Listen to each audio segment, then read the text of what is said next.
L'islam est la suite du christianisme. C'est un plagiat d'un autre plagiat. Et c'est un ensemble de plagiaires. Et ils sont tous dans le plagiat. C'est du faux. C'est des bandits. C'est des voyous. Oui. La Bible est un livre qui est faux. Et ce n'est que du faux. Tu comprends?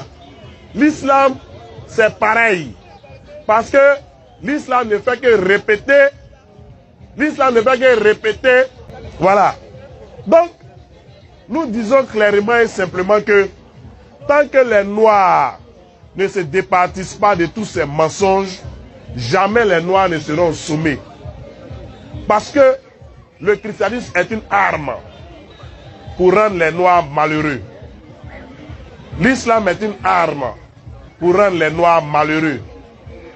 Et ce sont des armes qui ont bien réussi. Ces armes ont bien réussi parce que leur travail sur les Noirs est là. Et on le voit tous. Au lieu que les pasteurs mettent les Noirs ensemble pour essayer de développer leur mindset, c'est-à-dire que leur esprit, ils travaillent à faire croire aux Noirs que ce sont les Blancs qui ressemblent à Dieu. Voilà ce qu'on enseigne dans les églises. Voilà ce qu'on enseigne dans les mosquées. Comment on peut dire on ne peut pas prier Dieu dans ta langue maternelle et que forcément il faut prier Dieu en arabe?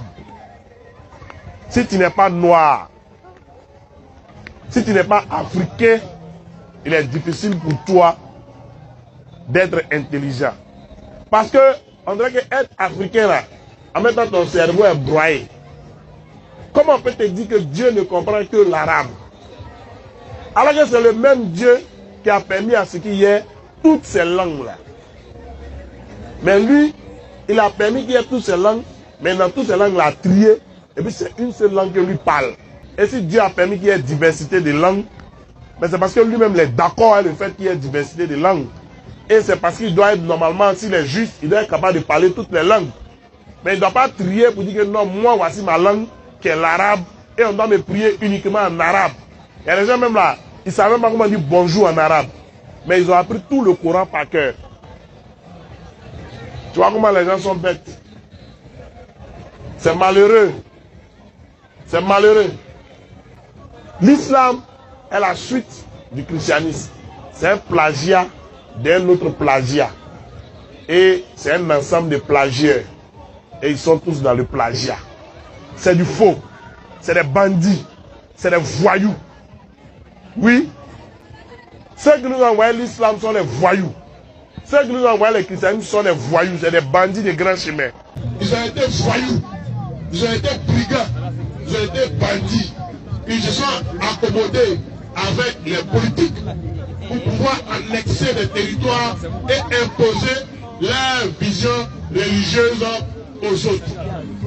C'est ça le christianisme. C'est les voyous. Mais la preuve, quand vous avez les pasteurs, les évêques et autres, c'est les bandits. Là quoi ils s'habillent. Là quoi ils se comportent. C'est les voyous. Et les noirs, comme on nous a appris toujours à vouloir que autre personne nous dicte notre destin. Beaucoup de femmes sont dans les églises. Oh papa a pris pour moi, il y a un mari sauvage. Faut bien te comporter, tu vas gagner un mari. Tu soignes tous les garçons et tu vas à l'église, papa. Donc un enfant même, il était âgé que lui, mais papa, prie pour moi. Lui aussi dit, bon, alors dans mon bureau, l'appui a pris les seins, l'appui a pris les fesses. Lui-même il profite, il prend un coup. Donc, ça vous dit que les noirs sont devenus des gens qui veulent toujours que d'autres personnes fassent pour eux. Votre cher mari, c'est pasteur qui n'a prié pour toi pour que tu aies un mari. Votre cher travail, c'est pasteur qui n'a prié pour toi pour que tu aies un mari. Les gens sont devenus bêtes comme ça à quel moment? Voilà. Donc, tous ceux qui sont dans les églises, en train de crier que pasteur, fais ceci pour moi, fais ceci pour toi, c'est des fous. Réciter un livre, c'est de la littérature forte. C'est pas de la spiritualité. On est dans un livre, on veut réciter des A à Z. Mais ça peut faire quoi dans ta vie? Rien. Les saintes écritures ont été falsifiées coloniales par le mensonge des missionnaires, par la falsification des Écritures. Ils sont allés loin jusqu'à falsifier l'Écriture. La falsification Oui. des Écritures. Les preuves bibliques sont là. Même il y a des versets bibliques qui nous le disent. Jérémie chapitre 8 dit, Jérémie était effarouché contre les scribes de son temps. Il dit, c'est bien en vain que la plume mensongère des scribes s'est mise en activité. Donc il dénonçait déjà une falsification de l'écriture en son temps.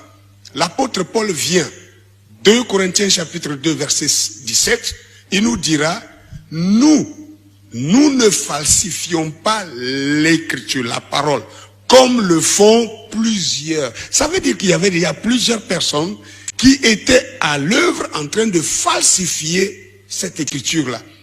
Jérémie chapitre 8 dit, Jérémie était effarouché contre les scribes de son temps. Il dit, c'est bien en vain que la plume mensongère des scribes s'est mise en activité. Jérémie 8.8 a dit, il dit, c'est bien en vain qu'ils sont mis à l'œuvre la plume mensongère du scribe.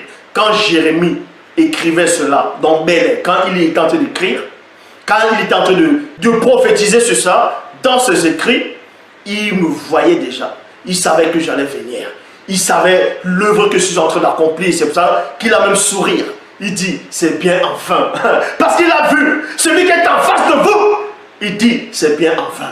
Parce que celui-là que j'ai vu dans la vision, celui qui va se dépouiller, qui va venir, c'est bien envers tout ce que les autres ont fait. Parce qu'il va venir démonter cela. Et je suis là.